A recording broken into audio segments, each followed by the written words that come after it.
તો ભાવનગર જિલ્લાના પાલીતાણા સહિત પંથકમાં વાતાવરણમાં આવ્યો છે પલટો।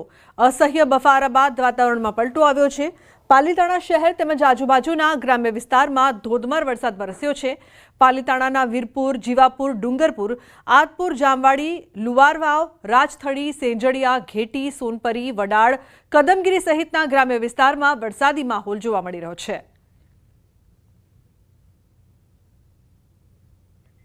તો અરવલ્લીના ભિલોડાના સુનોક પંથકમાં ધોધમાર વરસાદ। વાશેરા કંપામાં સતત અડધો કલાક વરસાદ। 24 કલાકના વિરામ બાદ ફરી વરસાદ શરૂ થયો છે। અસહ્ય ઉકળાટ બાદ વરસાદ થતાં ઠંડક પ્રસરી છે। ઉલ્લેખનીય છે કે ગરમીથી લોકોને રાહત મળી છે। અચાનક વાતાવરણમાં પલટો આવ્યો, જે બાદ વરસાદનું આગમન થયું છે। ભિલોડાના સુનોક પંથકમાં ધોધમાર વરસાદ વરસી રહ્યો છે। અનેક વિસ્તારમાં પાણી પણ ભરાયા। તો વાશેરા કંપામાં સતત અડધો કલાક અવિરત વરસાદ વરસ્યો છે। અસહ્ય ઉકળાટ બાદ વાતાવરણમાં ઠંડક। બીજી તરફ ગાંધીનગરમાં વરસાદી માહોલ। કાળા ડિબાંગ વાદળો વચ્ચે ધોધમાર વરસાદના બીજા રાઉન્ડની શરૂઆત થઈ। ગાંધીનગરમાં પણ ધોધમાર વરસાદ વરસી રહ્યો છે। અત્યારે હાલ તમે જોઈ રહ્યા છો કે ગાંધીનગરના સેક્ટર 8, 7 અને 9ના દ્રશ્યો તમે જોઈ રહ્યા છો કે જ્યાં વરસાદ ધોધમાર વરસી રહ્યો હોય તે પ્રકારના દ્રશ્યો જોવા મળી રહ્યા છે। દૂર દૂર સુધી વિઝિબિલિટી જે છે તે પણ ન દેખાતી હોય તે પ્રકારના દ્રશ્યો જોવા મળી રહ્યા છે। વાહન ચાલકોને પસાર થવું હોય તો પણ લાઇટ ચાલુ રાખીને પસાર થવાની નોબત આવી રહી છે। મહત્વનું એ છે કે સૌપ્રથમ પવન જે છે તે ફૂંકાયો હતો અને ત્યારબાદ વરસાદ જે છે તે વરસી રહ્યો છે। મહત્વનું એ પણ છે કે હવામાન વિભાગે આગામી 7 દિવસ વરસાદની આશંકા વ્યક્ત કરવામાં આવી છે। ભારેથી અતિ ભારે વરસાદની આશંકા વ્યક્ત કરી છે, જે અંતર્ગત અમદાવાદમાં પણ વરસાદની આશંકા વ્યક્ત કરી છે। ગાંધીનગર સહિતના જે વિસ્તારો જે છે ત્યાં પણ વરસાદની આશંકા વ્યક્ત કરવામાં આવી છે અને જે અંતર્ગતના અત્યારે હાલ તો ગાંધીનગરમાં પણ વરસાદ જે છે તે વરસતો જોવા મળી રહ્યો છે। મહત્વનું એ છે કે આ વરસાદનો બીજો રાઉન્ડ છે। પ્રથમ રાઉન્ડની શરૂઆત હતી ત્યારે ખેડૂતો દ્વારા વાવણી જે છે તે કરી દીધી હતી અને ત્યારબાદ બીજા રાઉન્ડ વરસાદની આશંકા જે છે રાહ જોઈને બેઠા હતા અને તે અંતર્ગત હવે આ બીજા રાઉન્ડ વરસાદની શરૂઆત થઈ ચૂકી છે। અત્યારે હાલ તમે જોઈ રહ્યા છો કે ધોધમાર વરસાદ વરસી રહ્યો છે। લોકો પણ વરસતા વરસાદની અંદર નીકળતા જોવા મળી રહ્યા છે। આ પ્રકારની સ્થિતિ જે છે તે ગાંધીનગરમાં પણ જોવા મળી રહી છે। મહત્વનું એ છે કે હવામાન વિભાગે જે આશંકા વ્યક્ત કરી છે ભારેથી અતિભારે વરસાદની અને તે અંતર્ગત હવે ગાંધીનગરમાં પણ વરસાદ જે છે તેની શરૂઆત થઈ ચૂકી છે। કેમેરામેન અમિત શર્મા સાથે ગૌતમ શ્રીમાળી, ન્યૂઝ 18 ગુજરાતી, ગાંધીનગર। તો સુરેન્દ્રનગર શહેરમાં માનવ મંદિર પાસે આવેલા ચામુંડાપરામાં હજુ પણ પાણીમાં ગરકાવ વિસ્તાર જોવા મળી રહ્યો છે। અમુક લોકોના ઘરોમાંથી હજુ સુધી પાણી ઓસર્યા નથી, જેને લઈને સ્થાનિકોમાં ભારે આક્રોશ જોવા મળી રહ્યો છે। મહાનગરપાલિકાની પ્રી મોન્સૂન કામગીરીના દાવા પોકળ સાબિત થઈ રહ્યા હોય તેવા દ્રશ્યો સામે આવી રહ્યા છે। આ વિસ્તારમાં અન્ય પ્રાથમિક સુવિધાનો પણ સદંતર અભાવ જોવા મળી રહ્યો છે। લોકો પોતાના ઘરોમાં કેદ થવા મજબૂર બન્યા છે, કારણ કે પાણી એટલા પુષ્કળ પ્રમાણમાં ભરાયા છે કે નાના બાળકો, મહિલાઓ કે વૃદ્ધો ઘરની બહાર પણ નીકળી શકતા નથી। મેડિકલ ઇમરજન્સી હોય તો એમ્બ્યુલન્સ પણ આ વિસ્તારમાં આવી શકે તેમ નથી। આ વિસ્તારમાં અંદાજે 500થી વધુ લોકો વસવાટ કરે છે। અનેક રજૂઆતો છતાં તંત્ર આંખ આડા કાન કરી રહ્યું હોય તેવા સ્થાનિકોનો આક્ષેપ। અમારે અહીંયા પાણીની સુવિધા નથી, ગટરની સુવિધા નથી, તો અમારે શું કરવાનું? દર વર્ષે આ ચોમાસું આવે છે અને આવી જ રીતે પાણી ભરાયેલું રહે છે। જ્યારે લોકો માંદા પડે છે તો દવાખાને કેમ લઈ જવા? અને બાળકોને નિશાળે જવામાં પણ તકલીફ પડે છે। અમારે વર્ષોથી કઈક વર્ષો વ્યાઈ ગયા, નથી રોડની સગવડ, નથી પાણીની સગવડ। હાલવાનો રસ્તો અમારો હતો એ બંધ કર્યો, છતાં ક્યાંય હાલવાનું નથી। આ વરસાદના હિસાબે બધે પાણી ભરાઈ ગયા, માણસ ઘરમાં પાણી ગરી ગયા। ચોમાસાના હિસાબે આ પાણી ભરાઈ રહેશે, કોઈ હાલવા ચાલવાનો કોઈ રસ્તો જ નથી। એક જ રસ્તો છે, નથી કોઈ એમ્બ્યુલન્સ આવે એવું બાળકોને નિશાળે જવામાં તકલીફ પડે છે। તો પાક વળતર મુદ્દે કોંગ્રેસે સરકાર પર તીખા પ્રહાર કર્યા। નવશાદ સોલંકીએ જણાવ્યું કે સરકાર ભેદભાવથી સહાય ચૂકવે છે અને નવા પેકેજમાં અનેક પાકોને બહાર રાખ્યા છે। ગયા વર્ષના નુકસાન માટે હવે પુરાવા માંગવાનો વિરોધ કર્યો। સુરેન્દ્રનગરમાં 1.68 લાખથી વધુ અરજીઓ થઈ, છતાં પણ સહાય નહીં મળવાનો આરોપ લગાવ્યો છે। આ ઉપરાંત કોંગ્રેસે સુરેન્દ્રનગરમાં સોમવારે ધરણા પ્રદર્શન કરવાની ચીમકી પણ ઉચ્ચારી છે। ઓક્ટોબર એન્ડની અંદર 2024 ઓક્ટોબર એન્ડમાં જે ખેડૂતે અરજી કરી હતી એ ઓક્ટોબરનું નુકસાન થયું એમાં આવી જ ગયું હોય। હવે એને ફરીથી ઓક્ટોબરમાં નુકસાન થયું એવું એને સાબિત કરવાનું કે મારે ગયા વર્ષે ઓક્ટોબરમાં મારે નુકસાન થયું હતું। અને એથી પણ વિશેષ એ ખેડૂતે પોતાના ફોટોગ્રાફ્સ આપવાના નુકસાનીના, હવે ગયા વર્ષના ફોટોગ્રાફ્સ ક્યાંથી લાવે એ લોકો? જેને ચૂકવવું હોય એને ચૂકવે અને જેને ન ચૂકવવું હોય એને ન ચૂકવી શકે એ પ્રકારની ભેદભાવ કરી ખેડૂતોને છેતરણી કરવા માટેની. તો દાહોદમાં વિદ્યાર્થીઓ પાસે કામ કરાવતો વિડીયો વાયરલ થયો છે. લીમ ડાબરાની પ્રાથમિક શાળાનો આ વિડીયો છે. બાળકો પાસે કામ કરાવતો વિડીયો વાયરલ થયો. જિલ્લામાં શિક્ષણ વ્યવસ્થા પર ઉઠ્યા છે સવાલો. વિડીયો વાયરલ થતા વાલીઓમાં રોષ પણ જોવા મળી રહ્યો છે. તો વિડીયોમાં જોવા મળી રહ્યું છે કે કઈ રીતે બાળકો પાસે કામ કરાવવામાં આવી રહ્યું છે. આ વિડીયો વાયરલ થતા વાલીઓ છે તે રોષે ભરાયા છે અને આ પ્રકારની કામગીરી ન ચલાવી લેવાય તેવો સવાલ તેઓ કરી રહ્યા છે, કારણ કે બાળકો ભણવા જાય છે, આવી રીતે કામ કરવા નહીં. સૌરભ જોડાયા છે ફોન લાઈન પર વધુ માહિતી આપવા માટે. સૌરભ, શું છે સમગ્ર ઘટના, શું વધુ અપડેટ આ મામલે?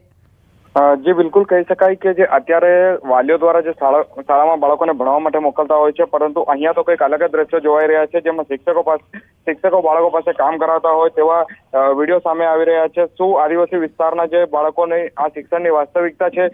દાહોદના જે લીમ ડાબરા મુખ્ય પ્રાથમિક શાળાના જે આ તસવીરો સામે આવી હતી અને અહીં અભ્યાસ કરતા બાળકોને શિક્ષકો દ્વારા ઉભા રાખી અને સાફપણે કામ કરાવતા હોય તેવું સ્પષ્ટ જોવાઈ રહ્યું છે, જેમાં શાળાના પરિસરમાં વરસાદના પાણીના ખાબોચિયા પડી જતા વિદ્યાર્થીઓ પાસે ઈટાળા ઉપાડવાળી અને ત્યાં ખાબોચિયામાં ભરાવવાનો પ્રયાસ શિક્ષકો દ્વારા કરવામાં આવી રહ્યો છે.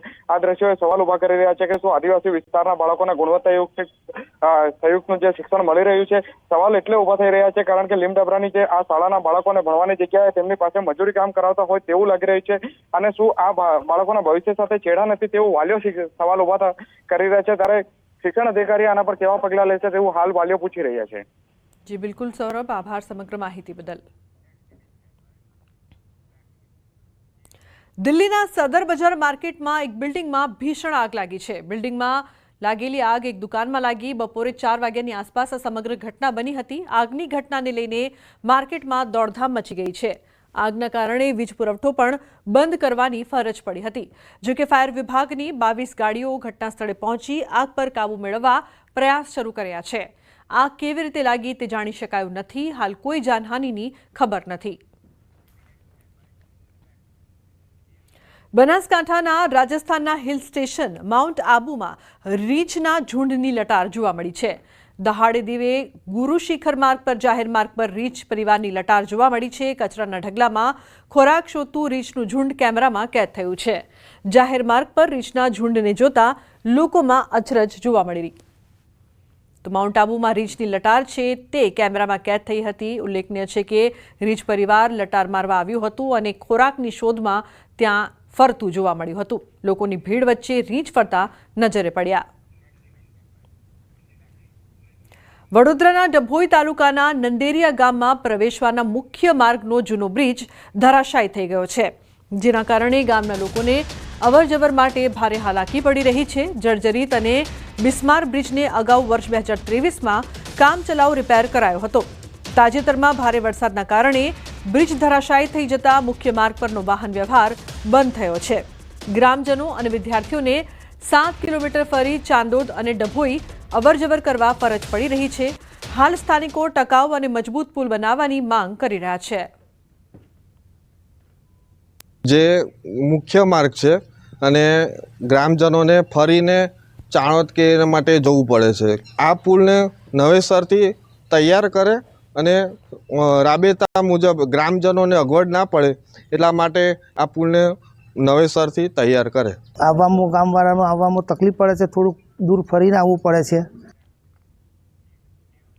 ન્યૂઝ 18 ગુજરાતીના અહેવાલની ધારદાર અસર. તંત્ર દ્વારા ડાકોર જવાના 3 રસ્તા પાસે ડાયવર્ઝન અંગેનું બોર્ડ લગાડવામાં આવ્યું છે. ઉલ્લેખનીય છે કે સેવાલિયા મહીસાગર નદી ઉપર આવેલા બ્રિજ જે બંધ કરવામાં આવ્યા બાદ તંત્ર દ્વારા કોઈ સૂચક બોર્ડ નહીં મૂકવામાં આવતા વાહન ચાલકો અટવાઈ રહ્યા હતા. વાહન ચાલકો બ્રિજ સુધી પહોંચ્યા બાદ બ્રિજ બંધ હોવાની જાણ થતી હતી, જેથી વાહન ચાલકોને ધક્કો ખાવો પડતો હતો. આ અંગે ન્યૂઝ 18 ગુજરાતીએ અહેવાલ પ્રસારિત કર્યો હતો. ત્યારબાદ તંત્ર દ્વારા ડાકોર જવાના 3 રસ્તા પાસે ડાયવર્ઝન અંગેનું બોર્ડ લગાડવામાં આવ્યું છે.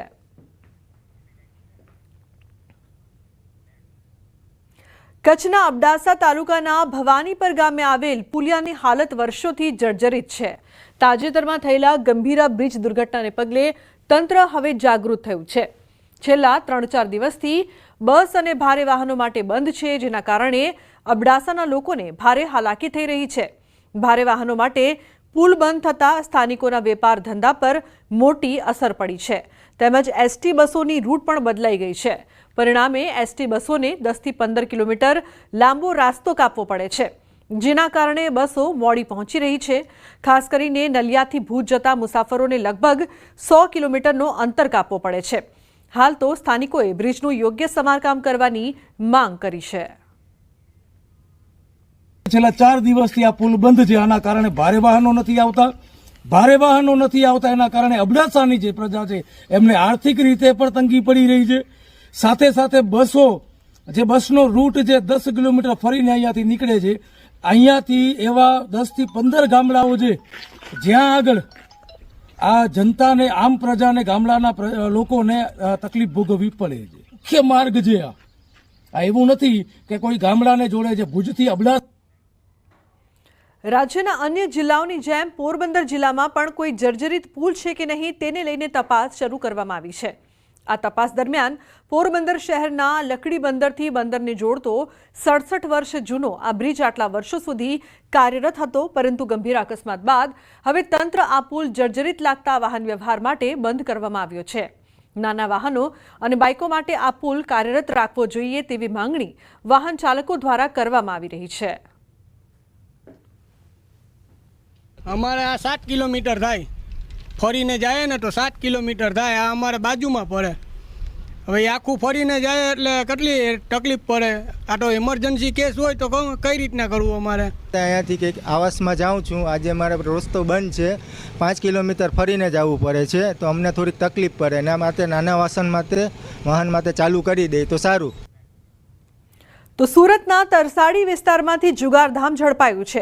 કોસંબા પોલીસે બાતમીના આધારે રેડ કરી હતી. તરસાડી નગર ભાજપના ઉપપ્રમુખ પણ જુગાર રમતા ઝડપાયા. કુંવરદાથી કીમ જવાના માર્ગ પર સિમેન્ટના ગોડાઉનમાં પતરાના શેડમાં ચાલતું હતું આ જુગારધામ. કોસંબા પોલીસે નવજુગારીને લાખોના મુદ્દામાલ સાથે ઝડપી પાડ્યા. પોલીસના હાથે ઝડપાયેલા 9 પૈકી 2 ભાજપના હોદ્દેદાર અને 1 ગી કોસંબા મર્કેન્ટાઇલ કોઓપરેટિવ બેંકનો ડિરેક્ટર છે. સંજય પરમાર તરસાડી નગર સંગઠનનો ઉપપ્રમુખ, જ્યારે દિગ્વિજય અટોદરિયા તરસાડી નગર શક્તિ કેન્દ્રનો સંયોજક છે. તો મહેન્દ્ર રામાણી ઘી કોસંબા મર્કેન્ટાઇલ કોઓપરેટિવ બેંકનો ડિરેક્ટર છે. હાલ તો પોલીસે આરોપીઓ પાસેથી 2.32 લાખ રોકડા, 10 મોબાઈલ મળી 6 લાખથી વધુનો મુદ્દામાલ કબજે કર્યો છે. વડોદરા મહાનગરપાલિકાના ટાઉન પ્લાનિંગ વિભાગમાં એક અરજદારે કચેરીમાં જઈને ગાળો આપીને હોબાળો મચાવ્યો. મામલો ઉગ્ર બનતા વિભાગના તમામ કર્મચારીઓ એકત્રિત થયા અને અધિકારીઓ સાથે મળીને ડેપ્યુટી મ્યુનિસિપલ કમિશનરને રજૂઆત કરી. ટીપીઓ દ્વારા જણાવાયું કે અરજદાર એક સામાજિક કાર્યકર છે અને જરૂર જણાશે તો તેના વિરુદ્ધ કાર્યવાહી થશે. એ તો શાબ્દિક થોડી એ લોકોને બોલાચાલી થઈ છે, એ બાબતની ખાલી રજૂઆત. અને એમાં અમે તો અમારી રીતે જે રજૂઆત કરવાની હતી અમારા ઉપર સાહેબને કરી. સર 100 ફોન કરતા હોય આવી રીતે અને ધમકીઓ આપ્યા, એટલે પછી એમને ફોન ઉપાડતા નથી. અને બરાબર છે કે આટલા બધા ફોન કોઈ કામની વ્યસ્તતામાં ફોન ના પણ ઉપાડે. અને એકની એક વાત માટે કે દિવસમાં 100 કોલ તો કોણ ઉઠાવીને વાત જવાબ આપે? માર્ગ અકસ્માતમાં રાહત પહોંચાડનાર રાહવીરને મળશે 25,000નું ઇનામ. માર્ગ અકસ્માતમાં ઇજાગ્રસ્તોને સમયસર સારવાર મળી રહે તે હેતુથી રાજ્ય સરકારે એક મહત્વનો નિર્ણય લીધો છે. અકસ્માત સમયે ઇજાગ્રસ્તને તાત્કાલિક મદદ કરનાર વ્યક્તિને રાહવીર જાહેર કરવામાં આવશે અને તેને સરકાર તરફથી ₹25,000નું ઇનામ અને પ્રશંસા પ્રમાણપત્ર એનાયત કરવામાં આવશે. સરકારે માર્ગ અકસ્માતના પહેલા 1 કલાકને ગોલ્ડન અવર માનવામાં આવે છે, જેમાં જરૂરિયાતમંદને તાત્કાલિક સારવાર મળે તો જીવ બચી શકે છે. આ યોજના અંતર્ગત જિલ્લા સ્તરે ખાસ 5 સભ્યોની સમિતિ બનાવવામાં આવી છે, જેમાં એસપી, કલેક્ટર, સીડીએચઓ, સીડીએમઓ અને આરટીઓને સામેલ કરવામાં આવ્યા છે.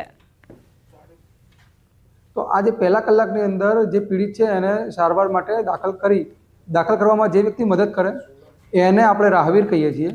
અને એ રાહવીરને સરકાર દ્વારા 25,000નો પુરસ્કાર અને પ્રશંસા પ્રમાણપત્ર એનાયત. રાજકોટ લોકમેળામાં ફોર્મ ભરાવાની ત્રીજી મુદત પૂરી થઈ છતાં 238 પ્લોટમાંથી માત્ર 28 ફોર્મ આવ્યા છે. યાંત્રિક રાઇડ માટે એક પણ ફોર્મ ભરાયું નહીં, જે 50 વર્ષમાં પહેલીવાર છે.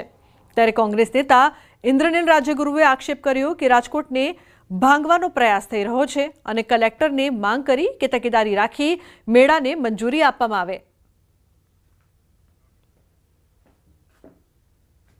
શું બધા રાજકોટના પ્રતિનિધિઓ નપાણિયા છે કે સરકારી તંત્ર જે ઈચ્છે તે કરે અને રાજકોટની ગરિમા માટે તમે કાંઈ ન કરો? એવા નપાણિયા લોકોને ભાજપના સિમ્બોલ ઉપર તમે ચૂંટીને મોકલા છે કે નહીં, એવો લોકોએ આમાં વિચાર કરવો રહ્યો.